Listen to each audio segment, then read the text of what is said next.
अब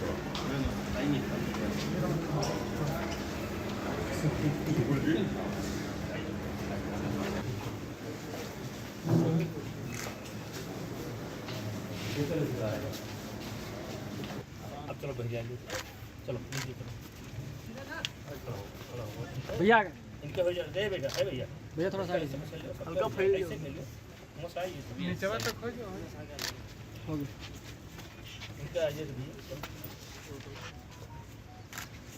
देखिए, मैंने पहले दिन 18 जनवरी 2023 को मैंने कहा था ये सब झूठ है,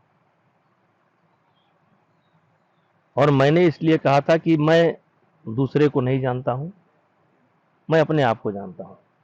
मैं नहीं, कोई भी व्यक्ति अगर अपने जीवन को पढ़ना चाहेगा ऐसी घटनाओं के बारे में तो 1 मिनट काफ़ी है, और इसलिए मैंने पूर्णतया इस आरोप को खारिज किया था।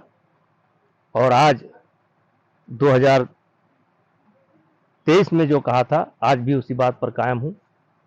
और मैंने कहा था कि अगर ये आरोप सच साबित हुए तो मैं फांसी पर लटक जाऊंगा। कुछ लोगों ने मेरा मजाक भी उड़ाया, और यहाँ तक कि चार्जशीट लगी तब कुछ लोगों ने कहा कि फांसी पर क्यों नहीं लटक जाते हैं। चलिए, कोई बात नहीं, लेकिन मुझे न्यायपालिका के द्वारा न्याय मिला। पूरे देश में खुशी की लहर है।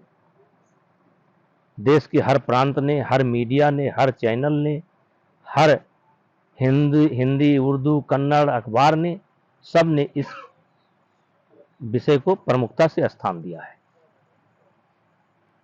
क्योंकि मेरा मानना है,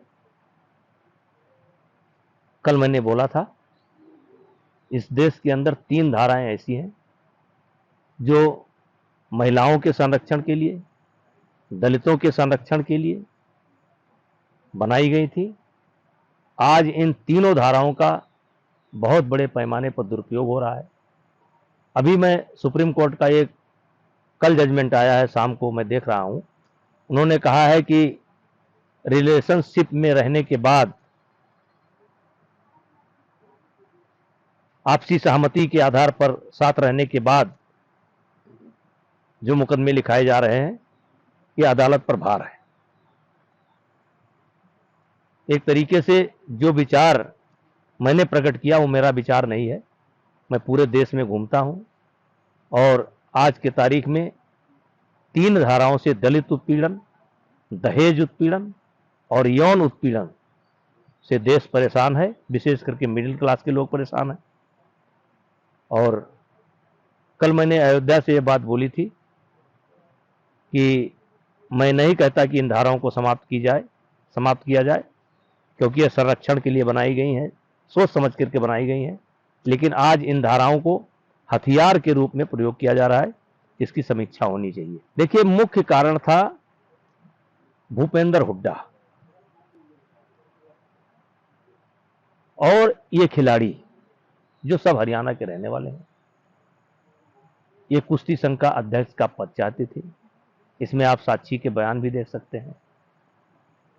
तमाम चीजें स्पष्ट हो चुकी हैं। ये पद कोई मनोनीत पद नहीं है।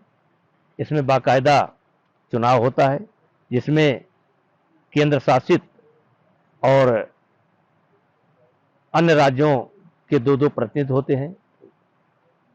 लगभग 50 प्रतिनिधि होते हैं। पहले 3-3 वोट होता था एक प्रदेश का, तो कभी कभी संख्या 88 चली जाती थी। अब जो है इस समय 50 के करीब वोट है, 50 ही वोट है। उनके बीच में चुनाव होता है, और हर 4 साल पर होता है।